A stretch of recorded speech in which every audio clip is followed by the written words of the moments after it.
The Ukrainian Peace Formula was announced by President Volodymyr Zelenskyy at the G20 summit in Indonesia. Punishment for the crime of aggression, punishment for violation of borders and territorial integrity, punishment that must be in place until the internationally recognized border is restored, until the aggression stops, and until the damages and losses for the war are fully compensated. The Ukrainian Peace Formula was announced by President Volodymyr Zelenskyy at the G20 summit in Indonesia. The Peace Formula consists of 10 points. Their order is of fundamental importance. The first 3 deals with radiation and nuclear, food and energy security, that is, issues that are relevant for all the inhabitants of the planet. The issues of the survival of mankind, the prevention of nuclear war, that is, the issue of nuclear security, are in the first place. This is exactly the question that worries all states of the world. The issue of food security is also certainly important, since Russia uses artificial methods here, trying to cause artificial famine. This also shows that Russia is a real terrorist state. The following points of the Peace Formula include the release of all prisoners of war and deportees, the restoration of the territorial integrity of Ukraine and the world order, the withdrawal of Russian troops and the cessation of hostilities. President Volodymyr Zelenskyy stressed that Ukraine should not be offered compromises.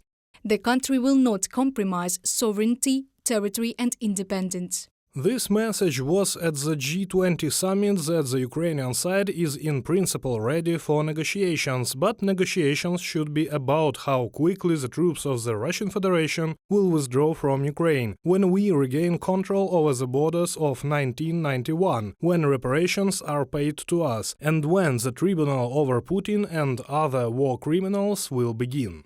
A tribunal over the war criminals is the 7th point of the formula, as well as the development of a reparation mechanism for the damage caused to Ukraine by the Russian army.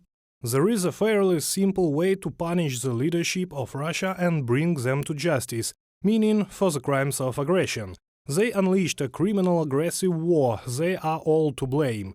So a separate tribunal is needed. The ISS cannot consider this issue, which would unite a significant number of civilized countries. Today, about 25 countries have already joined the so-called court groups. These are the countries that are substantively working on the formula of the tribunal on its mechanism.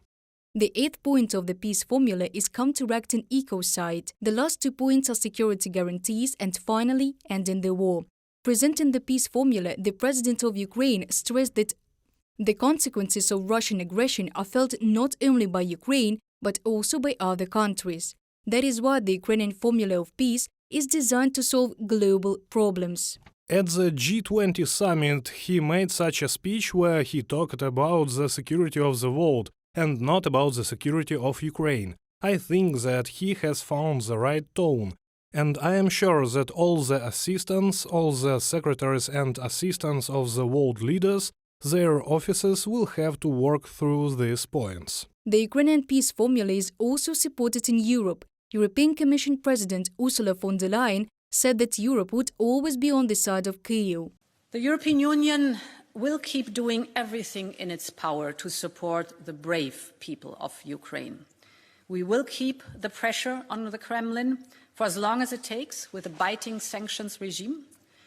We will extend these sanctions to those who militarily support Russia's war, such as Belarus or Iran, and we will be coming forward with new sanctions on Belarus, answering their Belarus role in this Russian war in Ukraine. The implementation of the Ukrainian Peace Formula is not only a guarantee of security for Ukraine itself, but for the whole world. It will allow not only to stop Russia's war against Ukraine, but also to prevent new armed conflicts in the future. Reported by Diana Kolesnik, Ksenia Barvinenko, UATV News.